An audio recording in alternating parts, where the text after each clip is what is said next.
नेताजी सुभाष चंद्र बोस की 125वीं जयंती के मौके पर सिद्धार्थनगर में 15 किलोमीटर लंबी तिरंगा यात्रा को निकाला गया।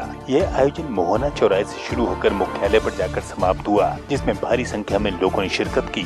तो आयोजन के माध्यम से जहां नेताजी की शहादत को याद कर उनको नमन किया गया, तो वहीं अब तक की सबसे लंबी तिरंगा यात्रा में ये रिकॉर्ड में दर्ज हो गया। तिरंगा समिति के आयोजक रघुवंश हिंदू ने बताया कि हम नेताजी की जयंती पर विश्व का सबसे लंबा 15 किलोमीटर का तिरंगा यात्रा निकालकर नेताजी को नमन कर रहे हैं और नेताजी के दिखाए आदर्शों पर चलने का संकल्प ले रहे हैं।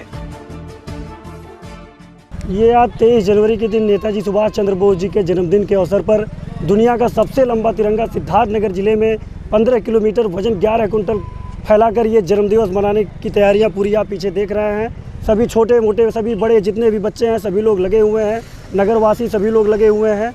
और इस कार्यक्रम का उद्देश्य यही है कि नेताजी के और शहीदों के सम्मान में संवैधानिक दर्जा दिया जाए। जो भी हमारे देश का शहीद हो रहा है उसको संवैधानिक दर्जा मिलना चाहिए।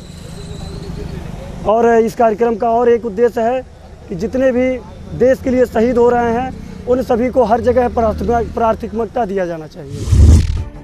सिद्धार्थनगर के मोहना थाने का एसपी राम अभिलाष त्रिपाठी द्वारा वार्षिक निरीक्षण किया गया। साथ ही महिला हेल्प डेस्क कक्ष व परिसर में बनाए गए मार्ग का लोकार्पण किया गया। इस अवसर पर पुलिस अधीक्षक ने ग्राम प्रहरियों को कंबल भी वितरित किए। बाद में मीडिया से बातचीत करते हुए एसपी राम अभिलाष त्रिपाठी ने बताया कि उन्होंने थाने का वार्षिक निरीक्षण किया है तो खामियों के लिए निर्देशित भी किया है। इसी के चलते आगामी चुनाव के मद्देनजर ग्राम प्रहरियों व गणमान्य लोगों से यहाँ विस्तार से चर्चा भी की गयी। साथ ही नव निर्मित महिला हेल्प डेस्क का लोकार्पण भी हुआ।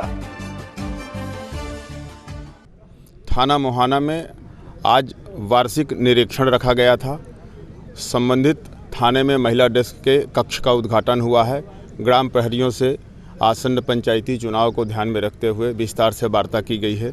गांव के विषय में जानकारी प्राप्त की गई है और थाने स्तर पर गणमान्य व्यक्तियों की एक मीटिंग की गई है। सर, कुछ वितरण भी आपके द्वारा क्या किसको दिया गया है? ग्राम प्रहरियों को कम्बल का वितरण भी किया गया है। साथ में सिद्धार्थनगर में कांग्रेस पार्टी का संगठन सृजन अभियान कार्यक्रम संपन्न हुआ, जिसमें पार्टी के राष्ट्रीय सचिव सचिन नाइक ने शिरकत की। तो वहीं इस दौरान पार्टी कार्यकर्ताओं द्वारा उनका जोरदार स्वागत किया गया, जिसमें सचिन नाइक ने किसान आंदोलन पर केंद्र सरकार को घेरते हुए किसान विरोधी बताया। तो वहीं कांग्रेस का सदन में इस बिल की खिलाफत करने की बात को कहा।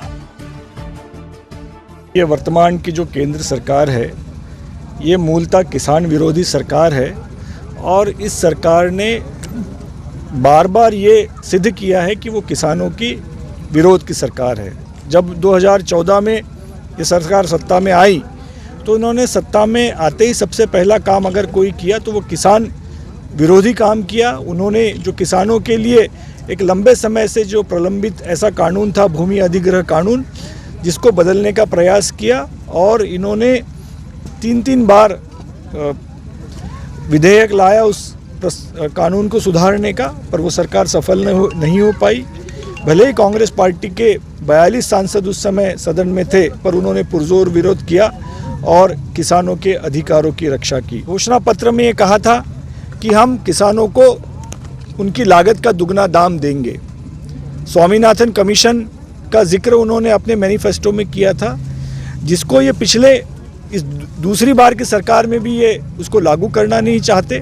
इन्होंने जो भूमि सुधार के जो कानून लाए उसमें सबसे अहम सुधार तो यही था कि किसानों को उनकी लागत का दुगना दाम मिले, वही उन्होंने नहीं लाया और दूसरे कानून लाए जिससे इस देश में केंद्रीकरण की व्यवस्था को बढ़ावा मिलेगा, सामंतवादी व्यवस्था को बढ़ावा मिलेगा और ये सरकार पूरे तरीके से किसान विरोधी सरकार है। कि कांग्रेस पार्टी आने वाले 22 में पूरी ताकत के साथ चुनाव लड़ेगी। श्रीमती प्रियंका गांधी जी के नेतृत्व में हम लोग इस चुनाव में आगे जाएंगे और निश्चित तौर पे आने वाले 22 में कांग्रेस की सरकार इस प्रदेश में बनेगी, इसमें कोई संदेह नहीं है। कृषि बिल के समर्थन में जहां कांग्रेस के सुर बुलंद हैं, तो वहीं इसी के चलते आगामी 2022 चुनाव में कांग्रेस किसानों के माध्यम से अपनी खोई हुई जमीन यूपी में वापस पाना चाहती है। सिद्धार्थनगर से अभय त्रिपाठी की रिपोर्ट।